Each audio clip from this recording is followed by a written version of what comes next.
Sekarang gue ngerti kenapa orang pada nggak mau pakai Nike Dunk lagi. Halo guys, Dimas di sini dan kali ini kita potong-potong Nike Dunk. Ya, ini udah agak basi lah ya kalau kalian boleh bilang, karena kan ngetrennya tuh udah tahun-tahun kemarin. Tapi nggak apa-apa lah ya, lebih baik terlambat daripada nggak sama sekali. Karena sebenarnya kalau kalian mau lihat dalam-dalamannya pun secara kualitas banyak yang udah bahas dan segala macam lah. Cuman banyak yang masih nanyain juga sama kita gimana sih POV kita dan gimana sih hasil pengetesan kita biar kalian bisa nikmatin. Dan oke lah, nggak apa-apa. Kebetulan kita juga dapat sumbangan nih dari penonton kita yang nggak mau disebutin namanya. Thank you banget bro. Kita kemarin ketemu juga ya di USS. Untuk memenuhi janji kita sama beliau, kita potong sepatunya. Nah, di tangan kita ada Nike Dunk Hyper Cobalt yang harganya kalau sekarang nggak terlalu tinggi-tinggi amat. Kondisinya ini masih bagus banget, bener-bener jarang sekali dipakai, hampir nggak ada masalah gitu ya. Cuman kelihatan kotor sedikit aja di bawahnya karena kita udah pakai dan ada creasing sedikit. Tapi sisanya tidak ada lagi masalahnya gitu ya. Nah, kayak gimana kualitasnya? Langsung aja kali kita gas bedah sepatunya.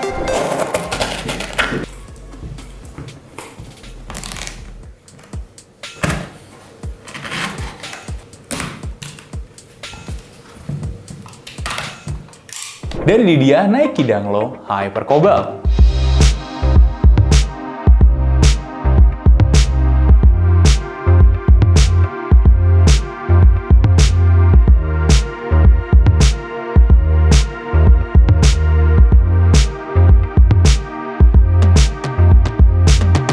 Nah, langsung aja ya to the point ya. Di sini ada dua macam kulit yang dipakai, ada yang di bagian warna hitamnya dan di bagian warna birunya. Oke, kita bongkar dulu dari yang hitam ya. Nah, yang hitam ini ada kemiripan sama two box-nya Jordan kemarin, dimana yang dipakai tuh sama kulit asli. Udah kita bakar dan kebukti juga ya, ada bagian yang jadi abunya. Tapi sangat kentara sekali kalau ada finishing di atasnya ini. Dalam bentuk apa? Ini finishingnya itu cat. Catnya itu tipis aja ya. Itu juga keciri waktu kita potong dan kelihatan nih di bagian samping memang ada satu lapisan tipis cat atau finishing gitu ya di bagian atasnya. Sedangkan kalau kulitnya ini lumayan oke sebenarnya, nggak terlalu banyak loose grain lah.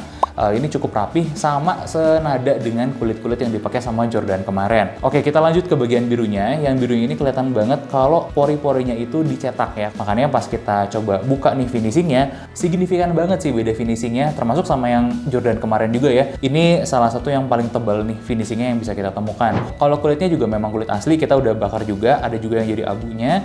Nah, cuman memang ini terlalu banyak loose grainnya. Jadi kalau dari segi grainnya ini tuh nggak padat gitu. Nah, kulit bagus dan kulit murah tuh bisa kelihatan dari sananya. Dimana kalau ada serat-serat gitu kan ya di kulitnya, kalau serat-seratnya nggak padat, terlalu loose gitu, itu biasanya karakteristik kulit yang lebih murah lagi, dan itu ada di sini kayak gitu. Jadi memang secara material nih, meskipun leathernya ternyata di Nike Dunk ini kulitnya asli semua, itu bukan kulit yang sangat berkualitas kayak gitu aja.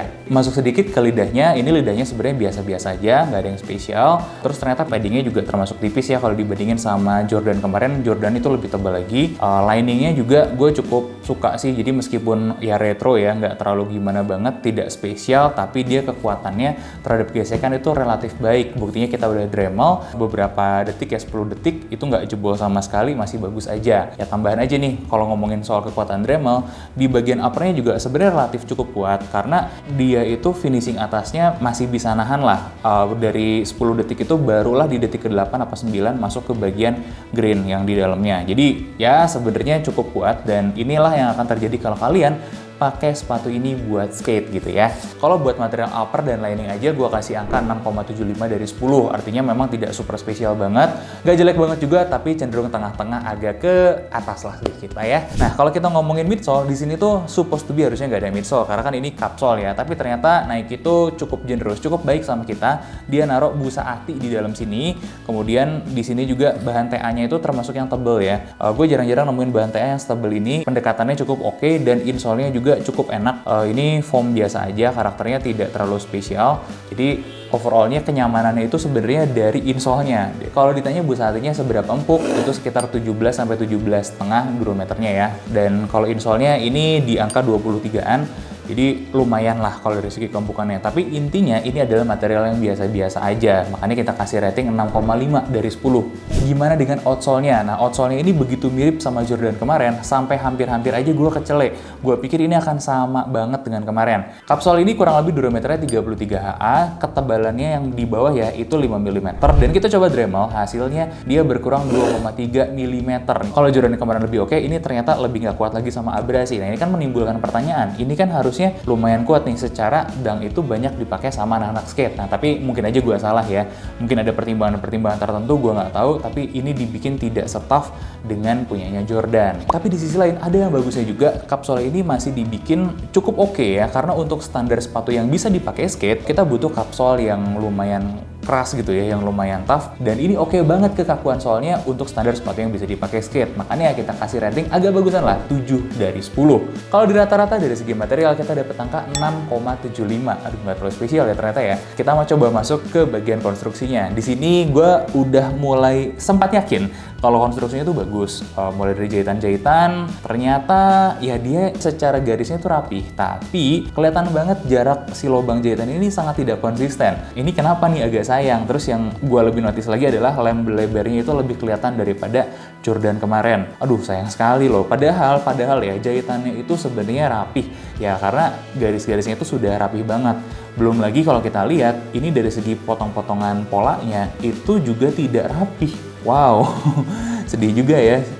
Sekelas Nike kayak begini ternyata. Kemudian lem-lemannya juga ternyata bagus sekali, dari kapsul ke bagian alas, bukan alas dulu sih, ini sebenarnya midsole ya. Nah, ini bagus sekali. Cuman yang kurangnya itu ada di ini aja, dari bagian dalam ya TA, kemudian nempel ke midsole-nya itu udah nggak nempel sama sekali. Tapi ya nggak apa-apa lah ya, yang penting secara overall keseluruhannya itu bisa masih terjaga. Apalagi nih bagian sampingnya itu dijaga dengan jahitan yang sangat kuat. Jadi ya gue cukup senang lah sama kualitas konstruksinya. Makanya gue kasih rating 7 dari 10. Nah, gimana dengan feel pemakaiannya? Jadi yang atas ini kebenaran Oki kemarin ya. Oki itu sebenarnya ngerasa feel pemakaiannya malah lebih enak daripada Jordan. Nah, ini alasannya kenapa? Alasannya kalau kita lihat nih dari segi ukuran-ukuran, ini memang agak menarik nih. Lebar tuh boxnya 99,1, beda tipis banget. Jordan kan kemarin 99,9 ya. Jadi harusnya masih hampir sama gitu ya. Tapi feel pakainya dia malah lebih lebar. Kenapa? Karena mungkin dengan ukuran kapsul yang sama atau sangat mirip, dia itu nggak ada air unitnya. Jadi dia bisa lebih turun dan lebih lega lagi. Dan itu juga yang dirasakan sama Oki kemarin. Nah, kemudian instepnya juga relatif agak tinggi. Dia di angka 83,4. Ini buat ukuran 43 nggak terlalu gede sih sebenarnya. Bahkan klaimnya dia itu 27,5. Tapi di sini kita ukur ya 27 cm doang gitu. Tapi ya ternyata efeknya juga beda. Meskipun di atas kertas kayaknya agak sempit, tapi feel pakainya malah lebih lega, lebih enak daripada Jordan. Bahkan air unitnya nggak terlalu kentara loh kalau diperbandingin sama sepatu ini yang dalamannya cuma pakai busa ati doang. Wow. Ya, makanya mungkin banyak orang juga bilang lebih good deal beli Nike Dunk daripada beli Jordan. Bener nggak sih? Coba kalian komen di bawah ya. Sedangkan ini tuh sepatu yang breathability-nya nggak bagus. Kalian udah bisa tebak lah ya alasannya kenapa. Karena udah jelas dia pakai leather di mana-mana. Udah gitu si lubang-lubang ini tidak terlalu bermanfaat juga. Nah ya, meskipun nggak ada yang ngehalangin banget, ada 2 lapisan fabric di dalam sini nih buat liningnya.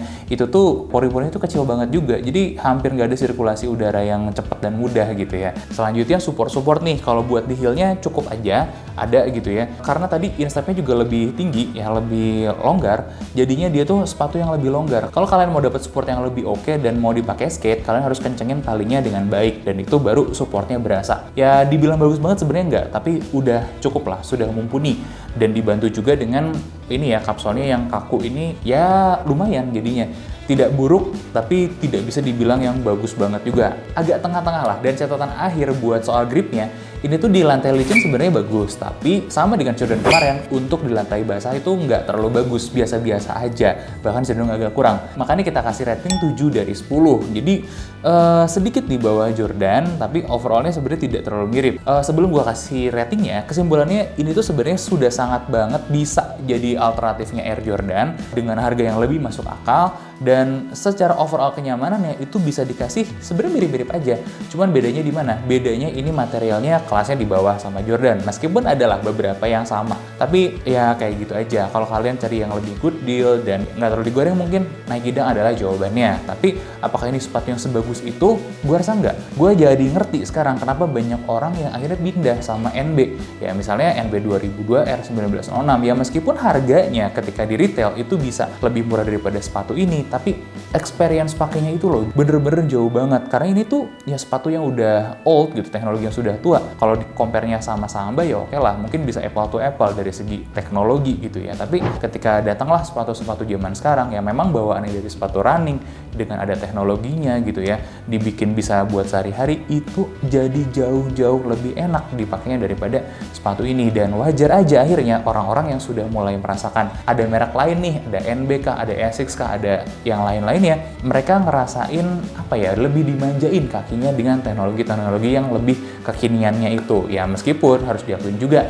kayak 1906, 2002R, kayak No 14 itu kan teknologinya juga tahun 2000-an gitu ya. Tapi itu kenyamanannya sangat-sangat signifikan sekali. Dan memang kalau ditanya kenapa sih ratingnya bisa serendah ini, ya ratingnya 6,91. Ya karena memang pada faktanya ini sepatu yang biasa-biasa aja gitu feel-nya, tidak spesial banget. Akhirnya apa sih yang bikin Nike Dunk spesial? Ya ceritanya. Kalau kalian mau marah sama gue ya nggak apa-apa. Faktanya memang ini sepatu yang biasa-biasa aja. Nike ada nggak yang enak? Oh ada, jelas. Ada yang lebih enak, yang lebih baru, yang lebih bagus. Tapi nggak tahu kenapa mereka fokus menggoreng ini aja. Kalau mereka mau inovasi, mereka mau bawa atau teknologi-teknologi yang lain diterapkan pada sneakersnya yang bisa dipakai buat daily, mungkin Nike akan jauh lebih menang. Gue nggak tahu Nike gimana, tapi itulah yang dilakukan sama kompetitornya di 2024 ini. Bahkan kelihatannya di 2025 nanti. Kita tunggu aja gebrakan-gebrakan terbarunya Nike. Kesimpulannya ini adalah sepatu yang sangat biasa-biasa aja. Jangan lupa like, comment, dan subscribe. Gue Dimas undur diri. Sampai ketemu di bedah sepatu selanjutnya.